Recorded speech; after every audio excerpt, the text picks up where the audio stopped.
The idea behind Legacy by Design started probably when I was just a little kid. And one of the things that I love about the whole idea is it's the accumulation of everything that I've learned over the last 57 years. Yes, it's been 57 years. And the things I've learned from experiences, the things I've learned from books, the things I've learned from people, all those things kind of came together. And I started to realize that it's important to be able to know and break down the things that work and the things that don't work, so that when you go to teach someone else, you have an idea of how to do that. Legacy by Design is made so that you can create a life and a legacy that you can live on and pass on, not just money, but information, transformation, and the things that you want your kids and your kids' kids to know. I always think of it as, I imagine myself being a picture on a desk or a mantle after I'm long gone, and the stories that those people will tell about me. With that, some of the information that got into this system that I'm gonna go over is what I called, it's legacy means what you pass down. And I was reading a book, I think the man's name is James Kerr, and it was about a rugby team. And it's the New Zealand rugby team, and they're called the All Blacks. The name of the book is Legacy. And I remember reading this book, and I've never been to a rugby match. I don't even know if I've ever met a professional rugby player. But it stood out to me, the culture that they created for that team. They're from New Zealand, and they are very steeped into the traditions of New Zealand. And one of the things that they do is, as a team, they make sure that when they go to an opposing person's locker room, they clean up the locker room beforehand. And then afterwards, everybody cleans up, and they leave the locker room better, or at least if it was already clean, the way that it was. And everybody participates, not just the rookies. It's not just something that they do to haze the guys. It's something that is instilled in every player, that they must participate and leave the locker room in the condition they found it in or better. And along with that, they also have a tradition that when new people come in, they give them kind of a speech about the culture and about how they do things and how it's set up. And one of the main things about the way they set it up is that when you are given your jersey, you're told that you're holding that jersey until someone else will come along. Meaning, the tradition that they hold isn't based on one player forever. It's while you're there, you hold that jersey and you represent the team during that time. And when you pass it on, you pass it to the next person in the same condition or better. And that is the mindset and the culture that started this process for me, is thinking about not just the leaving of financial things, but leaving memories, leaving procedures and systems and ways of improving, so that the people that I know and the organizations that I work for don't have to start from scratch every time.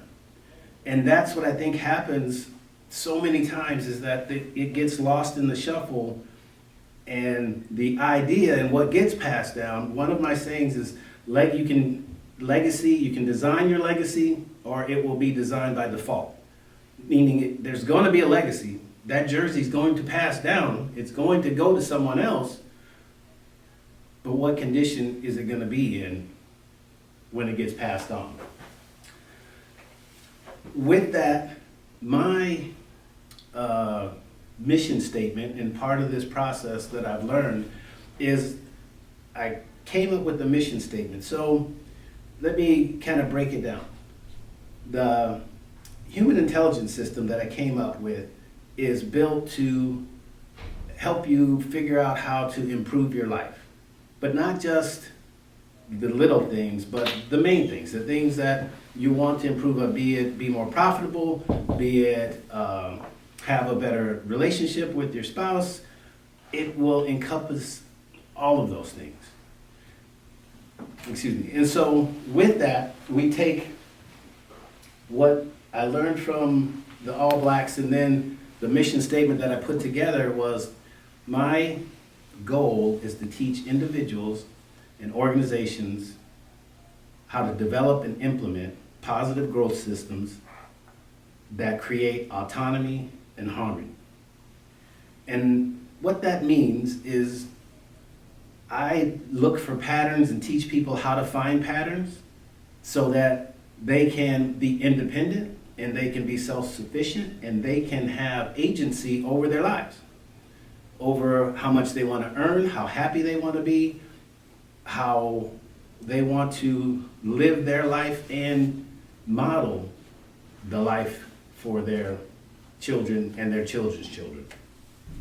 And that was really the impetus of this journey. And over the years, I've been able to help people and be able to talk to people. So let me back up. My history is I lived in Los Angeles, moved from the city of Los Angeles, South Central, went to South Dakota. Lived in South Dakota for a while, and then went to school in Kentucky and played basketball in Kentucky for a year, and then came back to California. Then I started working in the correctional system, started working in law enforcement, did that for 27 years, got my license as a therapist, worked for a nonprofit for a while, and then started my own practice. And over the years, all of those experiences have shown me that there's a lot of unfulfillment, a lot of making do, a lot of just being okay with things because we don't know how or don't feel as though we have the time to do things better. And I realized that if you create a system, you'll have more time. You'll create more time because your system will be more effective. There's something called the 80-20 rule, and I think it's called the Portello effect. Don't quote me on that, but you can look it up. But it means that the majority of the work that you do, 80% of it, or the minority, meaning the 20% of the work that you do is responsible for 80% of your progress. And if you can find the pattern in those things that are effective and eliminate the things that aren't, you speed up this process. So you have more time. And if you have more time, you can create more things that bring you joy, that bring you profit. And no, there's nothing wrong with profit. I think we need a lot more people gaining profit that have values and are following whatever their purpose is. And that just makes it better for everyone. I got it right. You do not rise to the level of your goals, you fall to the level of your systems. So whatever your system is, that's the level of your capability. And I read that quote, read that book, and then there was a story that a guy wrote about systems. And specifically, they call it a theory of constraints. And all that means is it's like the weakest link determines the efficiency of whatever system it is. That's all it means. And in this story, it's a narrative story, so it's fiction, but it's written about factual things. And in this story, it talks about that theory of constraints, and he explains it by narrating a story of a trip that he took with his son and the Boy Scouts.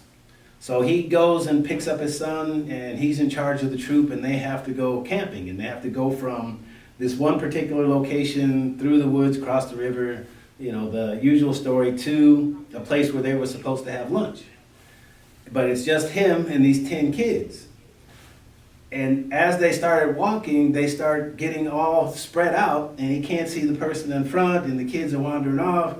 And so he gets them back together, and he tells them, okay, just make sure you can see the person in front of you. So he tries to change the system.